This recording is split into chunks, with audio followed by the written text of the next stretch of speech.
Hi, everyone. Thanks for joining us again for another episode on the Inspire Health podcast, also playing on UK Health Radio, the world's #1 talk health radio. Thank you to all of our listeners out through there streaming through UK Health Radio. This is part 2 of our episode on water with Ralph Sudeth. And if you haven't listened to part 1, make sure to go back and listen to that episode first. We are going to just stream right into part 2 where we finished off. This episode is a larger one. When we play episodes on UK Health Radio, we're only able to have a slot for about 52 minutes. So sometimes we will be breaking episodes up into 2 parts so that you can get all of the information rather than us trying to trim down one episode and you don't get to actually experience all of the cool information that we are talking about. So check out this one with Ralph Sudeth. I think this is just amazing. The work that Ralph has done with water is mind-bending. I think he probably knows more in the worlds of energy, frequency, and vibration than most of the other people I have spoken to. And he is done it. He has actually created things. He's an inventor. So he actually takes this information, he studies, and then he puts it into practicality and makes stuff with it. And he has made some absolutely amazing, amazing technology. I will be sharing more of that with you as his site finishes up and share a lot of the other amazing stuff that he has created, all very Tesla inspired and these quantum physicists and Schoberger and some of these other guys that have done some amazing work that he's piggybacked off of that research to create these amazing technology for water, and not just for water, but also a number of other types of tech that I think is going to be incredibly beneficial in the future here for everyone's health. So I hope you guys are enjoying this series so far. We are having an amazing time with all of the different guests that we are talking to, and we're going to talk about some really cool topics: health, education, governance, a lot of really neat stuff. So make sure to stay tuned for all these episodes. Hit the notifications and subscribe to this channel. That is the best way to get the information as it comes out. If these episodes are feeling like they're important for you and you're learning something from it, please share it with others. That's the best way for us to be able to bypass all of the algorithms that are often restricting a lot of this information to actually getting out. So thank you so much for your support, and enjoy part 2 with Ralph Sudeth. We'll talk to you soon. And I started learning, and I learned from a number of scientists about what really goes down, what goes on behind aging, what's really behind aging. What is aging really? Aging is cell division. And then you go, okay, well, if aging is cell division and there's so many cell divisions and we die, okay, well, what happens before the cell divides? Where do we go there? What's going on there right before the cell divides? Well, the cell divides when the DNA strand begins to unwind. Okay, the DNA strand in the cell begins to unwind. That signals the cell to divide. Okay, and when the cells divide, okay, well, that just tick. That just your aging begins, right? That's aging. Tick, tick, and you only have so many cell divisions, and you're out, right? So I go, okay, wait a minute. So what causes the DNA to start to unwind? Let's go there. Well, there's a lot of reasons for that. But let's just say, okay, well, how do we keep the DNA strand from unwinding? Well, cool research went on around that. You're right. There's a lot of cool DNA scientists that were working on that. Guess what keeps the DNA strand from unwinding? Cool, what they call biofrequencies. Biofrequencies keep the DNA. When we played certain sound, like 528 was famous, 432 was famous. There's only a few frequencies that I got to see the research on, but these DNA strands begin to tighten up with these sound frequencies. Well, guess what that does? Slows down the aging process. Duh, right?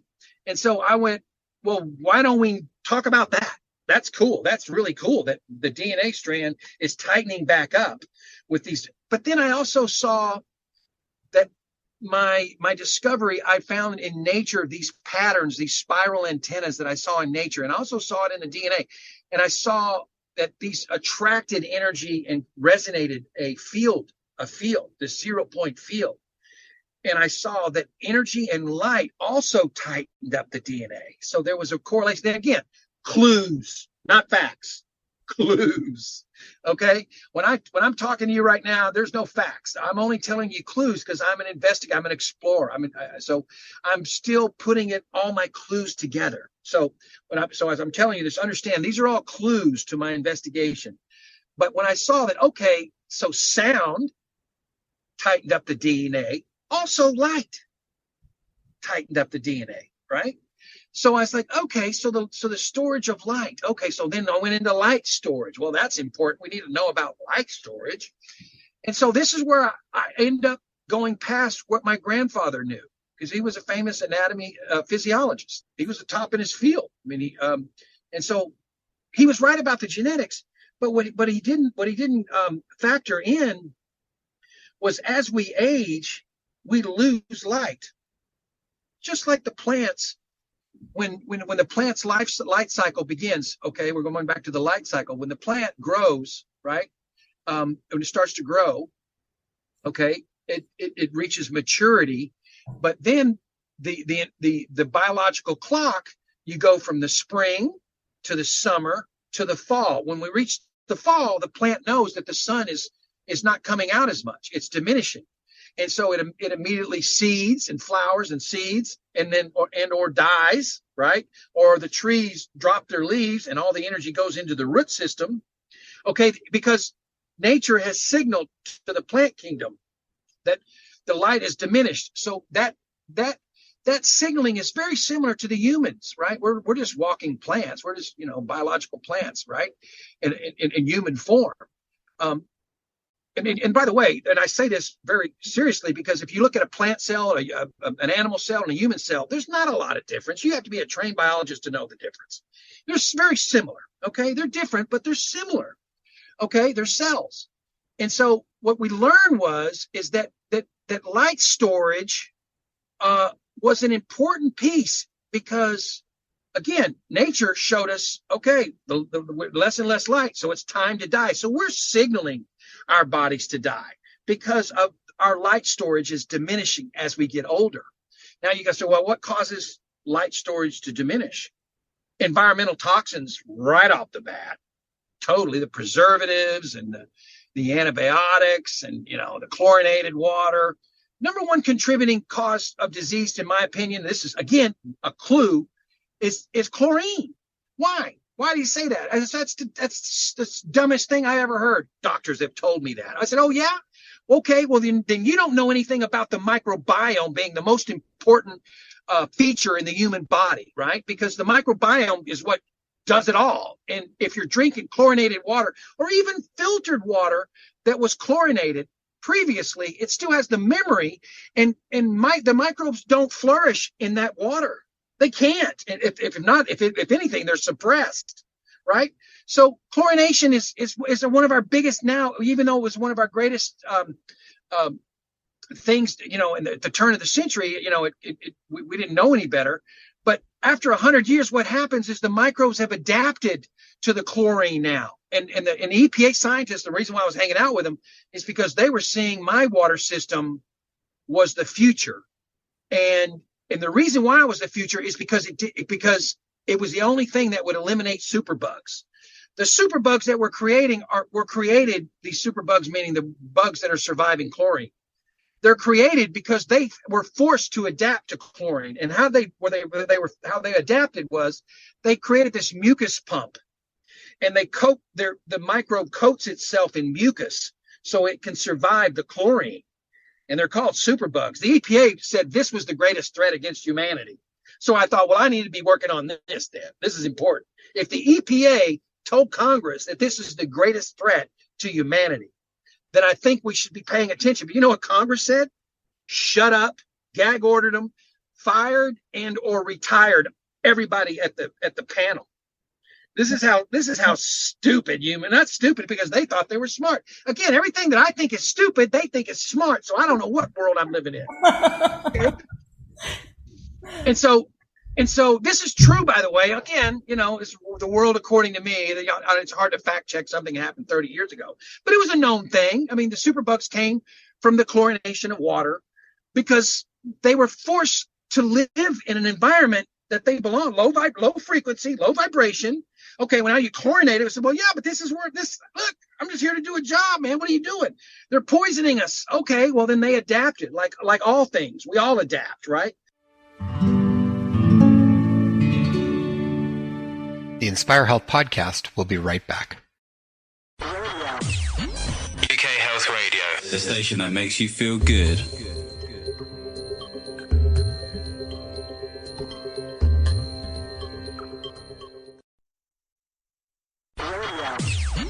UK Health Radio, the station that makes you feel good.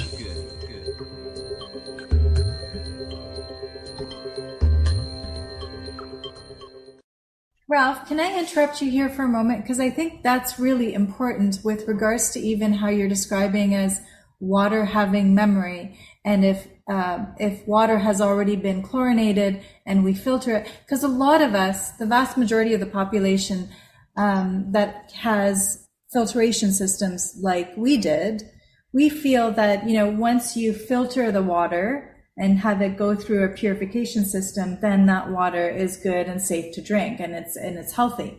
But you're saying you've gone a level much deeper and are talking about memory. Can you speak a little bit more about that to people? Yeah. Very glad you brought that up, because this is what all the health people think. I got the best water filter on the planet. I'll go, okay, well, what are you doing to put the energy back in the water? Because you know what carbon does to water? Carbon is energy seeking. It strips the electrons right out of the water. Water's, carbon's pulling all the energy, whatever energy is left in the water, carbon's picking it up, right? And so when you filter all that water, your water is completely dead. And then they go, well, if you got minerals in it, okay, well, it's not completely dead, but it's still in the dead category, right? For one, it's not moving water. And two, you just filtered the heck out of it and stripped all the, what they call vital force, right? They call this vital force. Carbon strips the vital force from water. Okay. So what I saw was critically, I was like, oh my God, that's why I had to build, even though I didn't put a lot of energy into it. I sold tens of thousands of Hydriva units just because, hey guys, you need to revitalize your water, because dead water is a problem. Nobody's talking about it. And I could show people, look how quickly disease grows in this water. And then I energize the water. Look how quickly, look how long it takes. And disease would never grow in my water, ever. Like, why? A year went by, still no disease. And we ran tests, and I was like, because it's structured, and I figured out a way to program the water where it continually attracts energy, right? I put antennas in the water, and so it continuously attracted ether. So anyway, I came up with cool stuff, but I was like, oh my God, this is so important that the one thing they should have a class, like they got mathematics, they got, reading, you got, algebra. They should have a class on water. Water is the most important substance in the universe. And when you get to water, it's like, all right, well, everybody knows water is H2O. All right, now what else can we talk about? That's it. That's as far as we've gotten. And that's as far as I learned. And everybody else I talk to, nobody knows. Experts in medicine, experts in physics, nobody knows about water. I mean, I spent 25 years and millions of dollars in research. So I have a little bit of an advantage, talking about water than most, but still something as important as water, I feel like we should be putting more emphasis on. And it's, at least our universities should be doing more research, right? And I had some cool scientists, and I can't remember, I used to know, you got to forgive me, I lost all my memory on all the cool scientists that I work with in the universities who wanted to explore what I had discovered, right? Penn State was one. There were several cool groups of people in the scientific community that wanted to explore what I was finding, right? How did you get them to get interested in your work? Because typically, if there's no profit to be made, then there's no studies to be had. At least for big pharma, but for the universities, sometimes you might be able to just out of interest. But yeah, how did that? Well, honestly, there was no funding. These were just pure scientists. Mm-hmm. People that were like, hey, what did you mean you came up with a water system that doesn't use chemicals? I go, yeah. Okay, well, we'd like to test that for you. I'm like, well, thank you. I'm so appreciative, because most of you guys don't take me serious, and I realize that I don't have any letters by my name, and I'm not in your your club, your educational club or whatever the club is where you have letters. And so I was so glad that there was, slowly people were, coming to me. They were coming to me. I was writing papers on my research. I mean, I wrote all the papers. I wrote, there's a lot of papers that you can look up on that I wrote in the early days around vibration, energy, and water, and my inventions that were doing things that nobody had ever thought possible, right?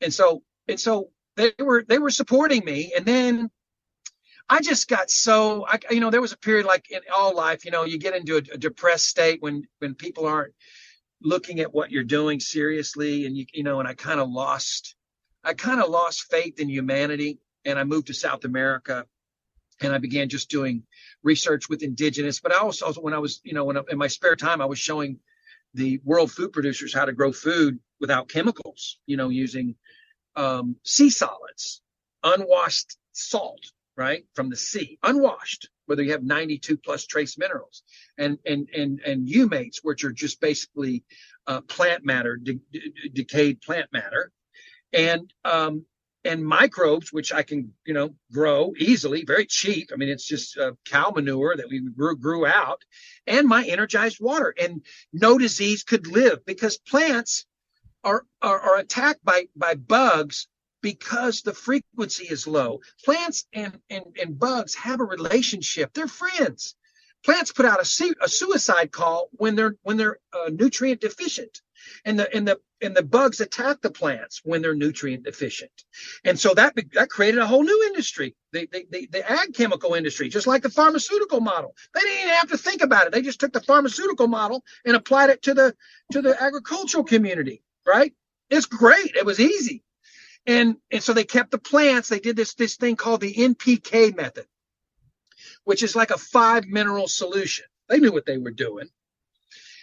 And what that did was it made the plants grow really fast, but they were nutrient deficient, which meant the bugs were attacking them. What did that mean? Oh, we have to come up with all the pesticides and all the herbicides and all the, so they created all this industry. So now the food producers were forced into this trap, whether it be the gene altered corn and all these other things that they were doing, and saying, okay, well, we took about that, right? I don't want to go into, but basically, then by the way, one of the biggest, there's a lot of problems. The world's got a lot of problems, but you know what the number one problem is?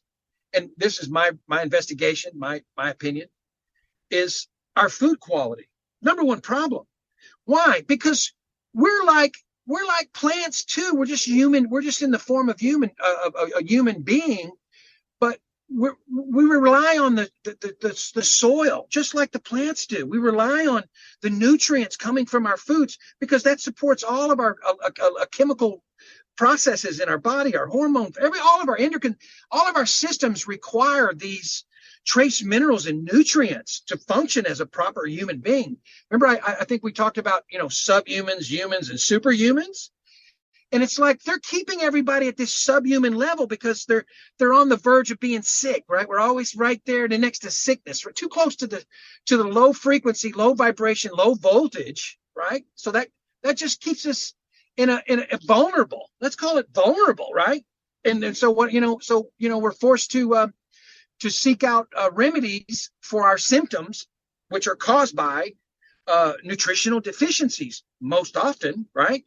And so I saw the biggest problem was the fact that we gotten away from the truth, and that the Monsantos and the ag chemical people figured out a way to keep the plants healthy but sick, and which forced our need for that industry. And so I went in and said, all right, guys, I'm going to show you guys a new method. I dealt with the world food producers, the Doles, and all the majors. That's the one thing that's I think happened when I hit my head. I lost all my ability to be fearful. I didn't have enough sense to be fearful. So I went into these meetings like, I'm just not going to be afraid, because everybody was afraid, to make change, right? Everybody's afraid. And it turns out I had a reason to be afraid, because I was upsetting the cart. I showed them how to take these sea solids, which they said I would destroy the field with the salt. I said, no, I'm not. I even put 5 times more than they recommended just to prove my point. Because what they weren't incorporating in their experiments was energized water. I knew that my energized water would accelerate the microbes. And what the microbes did is they eat the salt. They love sea solids. They eat the salt. And so after a year, there was 85% of the salt was gone from the soil. And we're 5 years into one experiment, 4 years into one experiment, and there's no disease, no bugs. They still have a weed problem, which I couldn't get them to stop using the glyphosate, because that's what they use to kill the weeds. So, but other than that, I could show them how to grow organically without the need for chemicals and or fertilizers. Because plants, you don't need to tell a plant how to grow. We're so stupid. We think we're going to be smarter than nature. All nature wants is exactly what it always had. It had the right balance of trace minerals. Guess what? We're the same. And so now we're growing humans, and we've been growing humans for about 30, 40 years now, that are super deficient. They don't have those incredibly important. And you think about 90 plus trace minerals, and every single one of those trace minerals has a job inside our body. They trigger. I mean, there's lithium, there's chromium, the list is too long to mention, but every one of them has a job. And so that's why I know we have a relationship with the sea, because every single one of those nutrients has a special purpose inside of us. And so that's why when we went from human to subhuman, because we lowered our nutritional properties in our body, right? Our trace mineral. So I don't know what kind of humans you think we're growing now, but I'm a little concerned. I'm just going to leave it at that without stepping on any toes. But so my point is like, but if you knew this as a scientist, it's like, wouldn't you want to make the best humans if you were growing a human garden? It's like, I want all the nutrients in the soil because I want to grow the best humans that we can be. I want to grow all superhumans because we're all magical creatures. We're magical. And we're not getting to realize that as subhumans, right? And I mean, if we just get them out of subhuman into human, it would be great. And I think a lot of people that's what they're striving to do. But getting into superhuman, that requires a whole nother level of knowledge. And when you get into that Christ and Buddha consciousness, right? And so, but guess what? It's attainable. It's totally obtainable because all they were basically telling you, and they didn't keep it secret. It was about the light. It was about light storage and how do we increase their voltage, because we have superhuman powers.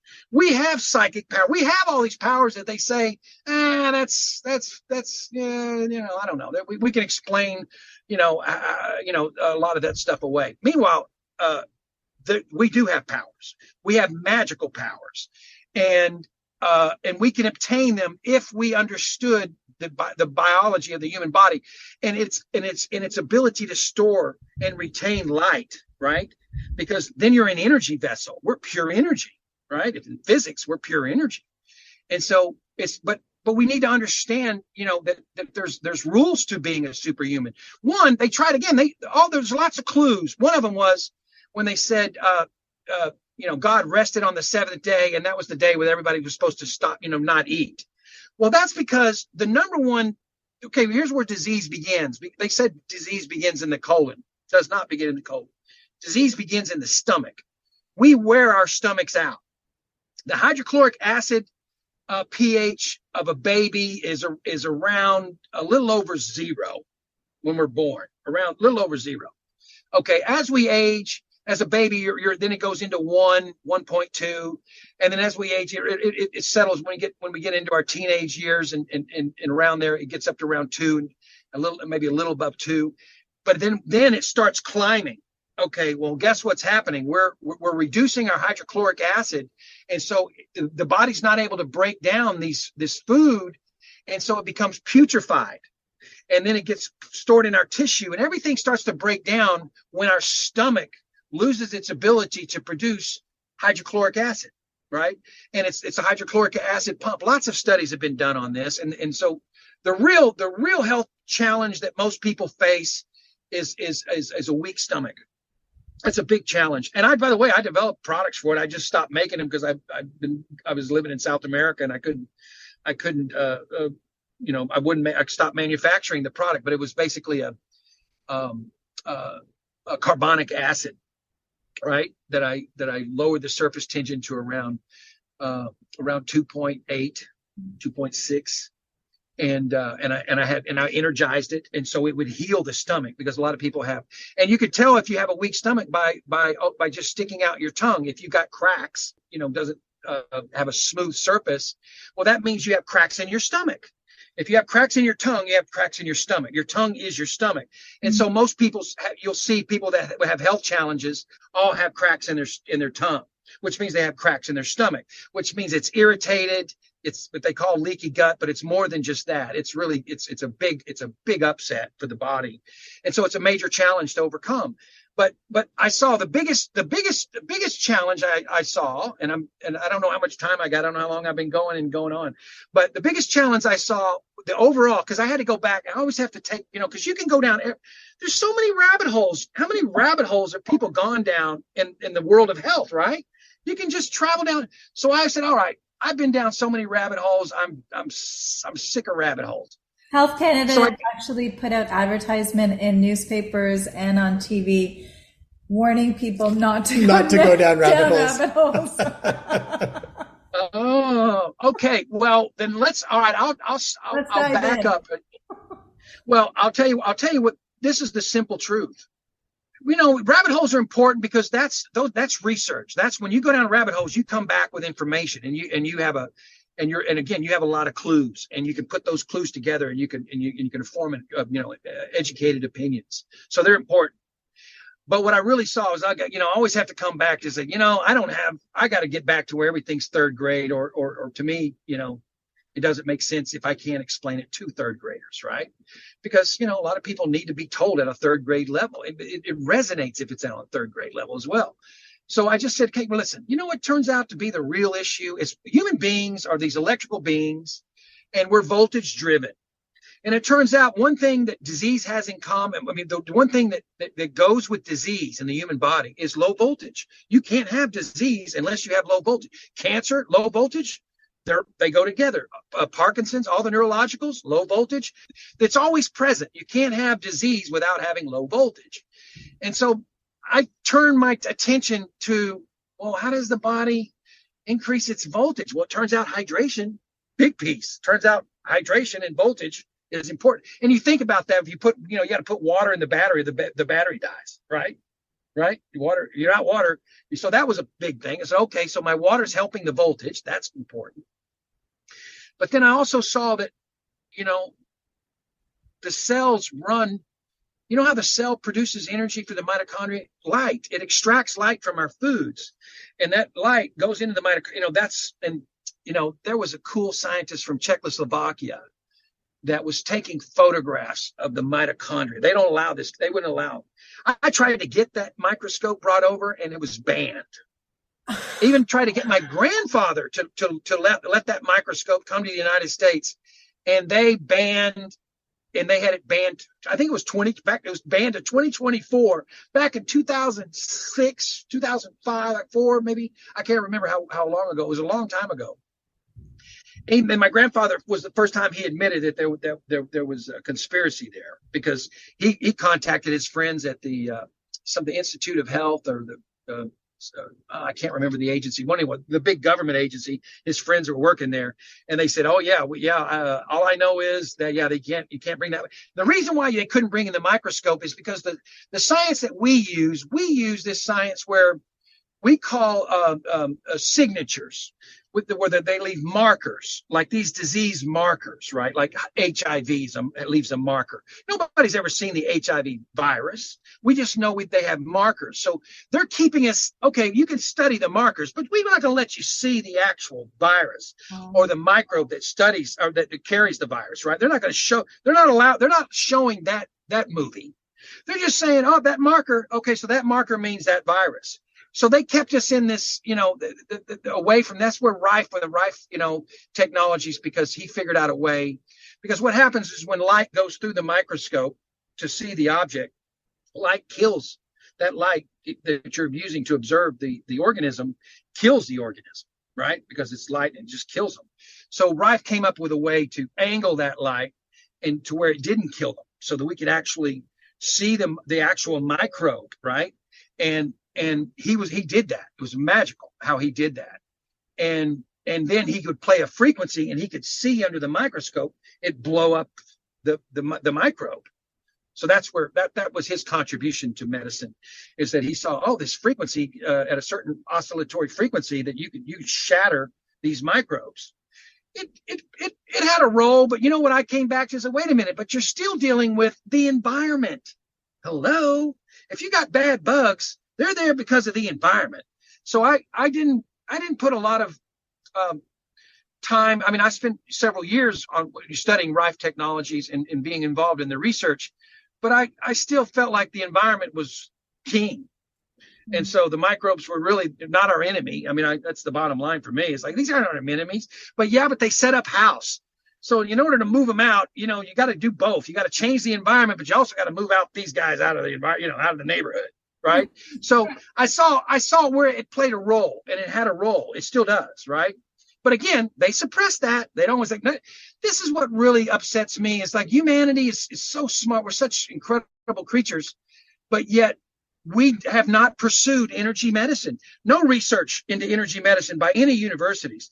All the research is into pharmaceutical medicines, things that can be sold and resold, right? No one-time purchases. Any type of product that's a one-time purchase, they're not interested. And so they kept this incredible knowledge from us because it wasn't profitable. And it's like, get over it. We can bitch about it, but I bitched about it for so long. I don't even have a bitch about it anymore. Because it does no good. And it's like, it's old news. It's like, really? You're going to talk about that? That's so 80s, it's so known. It's like, move on, get a life, move on. What are you going to do about it? So I'm just, wait a minute. What am I bitching? These people don't control my mind. I can think on my own and seek out the truth on my own. And I did. And I discovered that low voltage was the biggest thing that we had to figure out. If we could figure out how to increase the voltage of humanity, then we can avoid most of these problems they're coming. And they're not decreasing. They're increasing, right? They're increasing because the environmental pollution is increasing. The pharmaceutical industry is just pumping more and more drugs into our environment.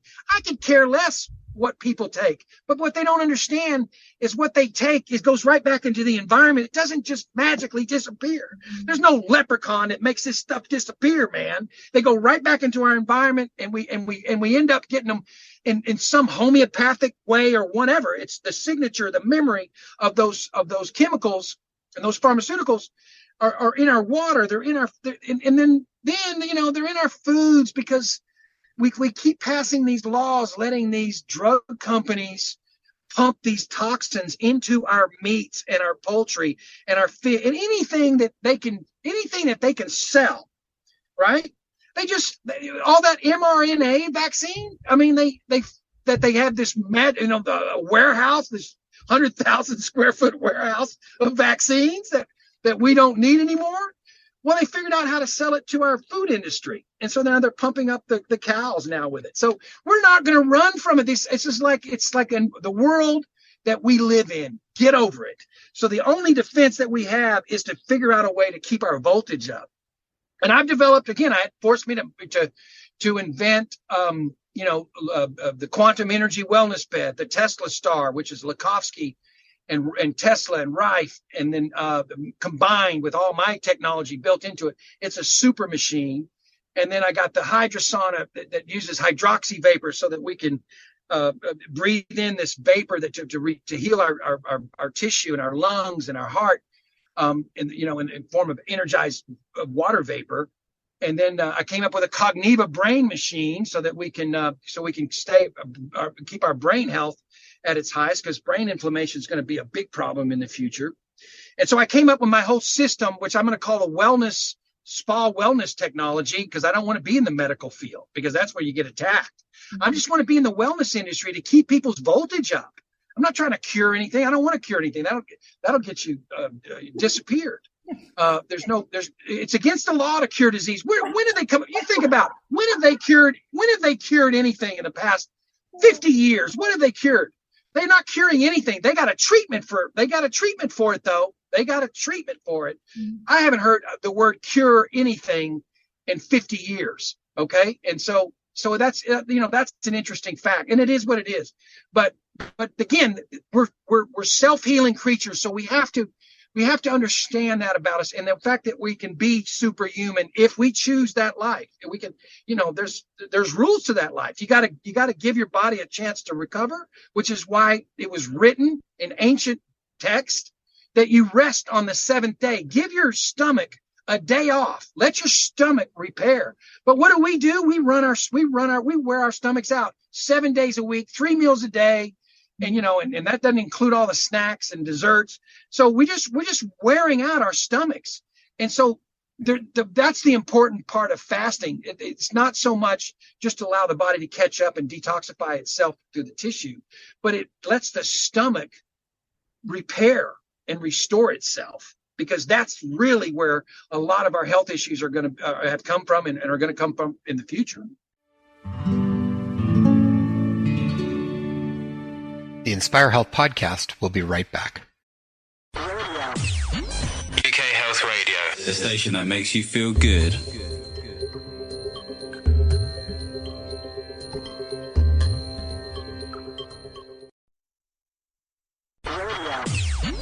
UK Health Radio, the station that makes you feel good.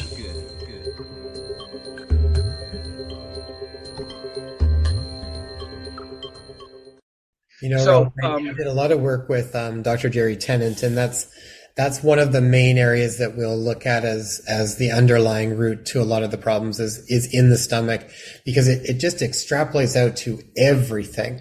And it's also that stomach meridian is also tied with worry and pensiveness and everything too, which also tends to shut down that whole system as well. So it's kind of intertwined with, that system, the stomach. It's tied with the emotions around worry, constant worry and pensiveness, and even the teeth that it relates to are prone to getting then more infections. And then we get these other sort of problems that sort of sit there, and all these things that just keep sapping the voltage in people and keep their energy levels down and susceptible to disease.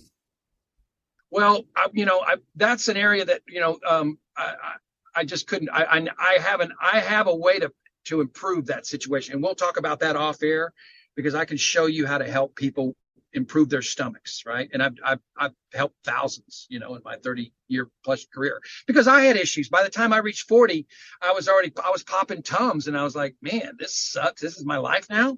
I got to eat Tums every time I go for a taco. And so I figured out that my stomach was wore out. I wore my stomach out. Hello.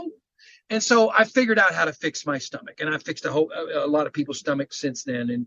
And there is a way. So we'll talk about that off air, but and hopefully we can help some of your patients.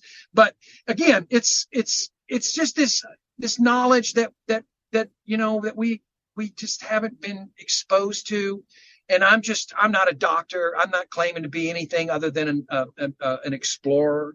I've earned the right to call myself an explorer. I truly have. And I have patents in physics. I have patents in water. I have patents. So I've done due diligence, and so I know what I know. But again, these are I call them clues. I have a lot of clues that I've collected over my career, and I'm excited to share. Where is the best place for people to be able to read more about your work, learn about what you offer, the different products that are available, that sort of stuff? Yeah, my Hydriva website is up. It's been up for years. It just shares, I was trying to promote all the ways that we could use water, and I developed customized systems for people. But now my focus, I'm doing projects for the government now, cleaning up, rivers and lakes, and so I've finally gotten the attention of, some of the big players. And so my focus is more on that. And I haven't really put a lot of attention on promoting myself anymore. because I got plenty of work, and I don't need the advertisements. But now that I am coming out with my and the reason why I decided to come out with my medical equipment is when COVID happened, I saw the narrative change to where, listen, the pharmaceutical industry is here to save you. And I went, what? What? What'd you just say? The pharmaceutical industry is here to save us? Okay, well, I'm sitting on the mountains in the Andes and realized, okay, it's time. I finally said, I'm ready to, I'm ready to step up, because, if not now, when? And I saw if they're really, the most insane thing I ever heard. And then the fact that about 50% of the world bought into it. Mm-hmm. And that's when I went, okay, so that's 50%. Oh my God. If they got 50% on their first try, that's a bad sign. So that's when I just went crazy and just invented all my stuff. That's when I invented the quantum energy wellness bed that's proven to raise your voltage. Scientifically proven to reduce inflammation, and my brain machine to help people with traumatic brain injuries and dementia and Alzheimer's, and all my equipment, my hydrosauna to make a super sauna with hydroxy vapor. All my things that I created were to give the humans an alternative to this so-called plan that the pharmaceutical industry is here to save us. And that they are the only ones that are allowed to provide solutions, which they made it clear. Right. And I was just in awe and shock at how people bought into it. Not everybody, but there was enough for me to be concerned about the sanity of humanity. I'm glad I'm back to America, and I'm sharing, my explorations with the world, or with my people. This won't be the last time that you're going to hear from Ralph, because we are going to keep picking his brain as much as we can to just share this information out as wide a way as I think we can, because I really do feel like right now, as much as there's so much restriction going on and trying to force, in many ways, I think, a very specific direction on how we are going to be able to care for ourselves. At the same time, it's stimulating these other options to come up to the surface. And ultimately, I think it's going to be for people to decide, And it's why Ralph came out of the Amazon. Yeah. It's caused him to come out and actually take what was in his head and just bring it and share it with the world. So I think it's really, this time that we're living in is definitely a catalyst for all the amazing inventions and different ways of thinking to come on board.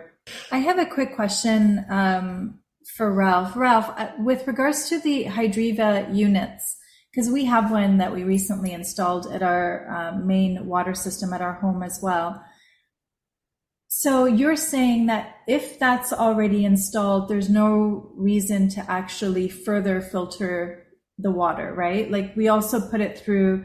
It goes through a Berkey as well after, but are we better off to not put it through a Berkey and just take it through the tap water? No, here's why. Okay, because I talked about how these filtration systems are stripping the vital force from water. So what I do anyway, my patents are in physics, okay, in the physics of water, which, these were very unusual patents. It took me several years, but I had to prove my theories, right? I was MIT, Harvard, a whole bunch of scientific groups worked with me to validate my theories and my claims. And so what I was able to do was program information into the water, the geometry. So so I basically take super water, and when you filter it, it's still super water. Okay. And so that's the difference, because I'm infusing my information into the water. It's not in the surface of the water. And so it's infused. And so just like an atom that's vibrating from the inside, it's just vibrating out. And so the energy is permanent. Is there a percentage of loss? Yes, of course. It's picking up a percentage, but that's it. It's not stripping what little vital force is in the water generally. That's why this is super water, not natural water. It's supernatural water. So it still comes out supernatural on the other side. It just has a percentage drop because of filtration. So filtration has a role. Berkeys are great filters. It makes it taste cleaner, and they're important. Minerals are critical, but the thing about minerals is sea solids. You got to do this. There's a reason why, and nobody talks about this. And I don't want to get off on this as should be another show. But those 92 plus trace minerals that glom onto the salt crystal. Again, I've studied this under the microscope. It's magical. You got this salt crystal, right? And 90 plus minerals, trace minerals, are glomming onto this magical crystal, right? It's magical. The whole thing's all magical. Nobody can explain it still. And it's like, why does every single mineral in the sea all magically glom on to every single salt crystal in the sea, right? There's no salt crystal by itself. They all have 92 trace minerals glommed on to the salt crystal. And so it turns out there's an orchestra there. And so when some people, I got this great salt from this mine, and so there's like 13 minerals. Great, 13 magical minerals. But when you have 92, you have the orchestra. It's the magical orchestra. Because I used that salt in the mines because I was up in the mountains and I didn't have access to the sea. So I said, well, let me try it. Well, it didn't act the same into the soil. It wasn't the same. Yeah, 13 minerals, but it wasn't the same. I couldn't use it in agriculture. I had to get the sea solids because that orchestra is critical. So I will say one thing. If you took a pinch of sea solids, which by the way, they don't sell in the health food stores. You have to get it from the ag stores because they give them to our animals, not to humans. They're smart enough to keep those valuable trace minerals that make humans healthy away from humans. But you can get them. There's like C90, SEA90. They're expensive. But on the world market, it's $5 for a 50-pound bag. Wow. So economically, that's the solution, which I would, and hope that I live long enough to do, where I bring over container loads, and then we put the nutrients back in the soil that we stripped away over the century of farming, right? But if you could also put, to where it doesn't taste like anything, but all of those are frequencies. Every single one of those minerals, remember geometry, right? Each one of those minerals is a specific geometry. They're carbon atoms in a specific geometrical shape. What's magical about minerals is they all have a certain color frequency. They all have their own identified color. No two colors alike. They're all a spectrum of this beautiful color arrangement, all 92. The only one that's different than all of them is gold. Gold produces a rainbow of colors. It's the only mineral that does that. There are other minerals that produce 2 and maybe 3 colors, but most minerals are just a single color. Okay? So those color frequencies you can put in your water. It increases the conductivity of the water, but don't put it in there to where it tastes like salt. You can just put, it takes so, remember, water's a subtle thing. So you can just put just where you don't taste it. And that's how much salt you put in your water, right? And that's just a better, healthier, more electrical water.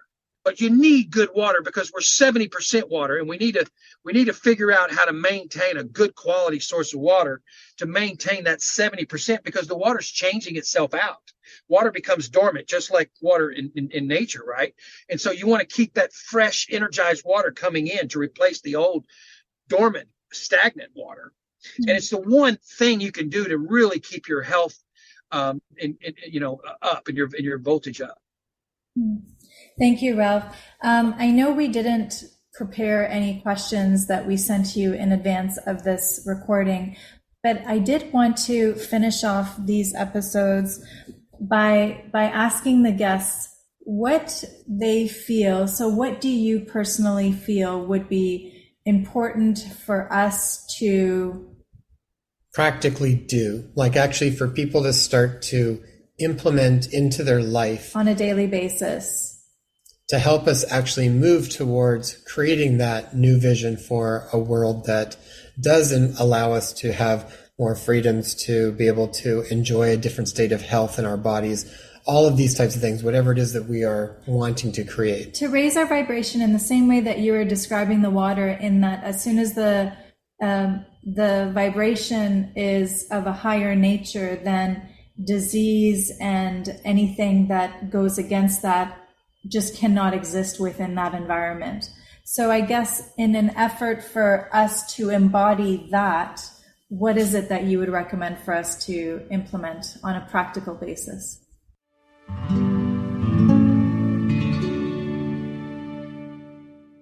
Unfortunately, we have just come to the end of our time slot for UK Health Radio. So if you want to hear the final answer by Ralph, go to inspirehealthpodcast.com and you can check it out there.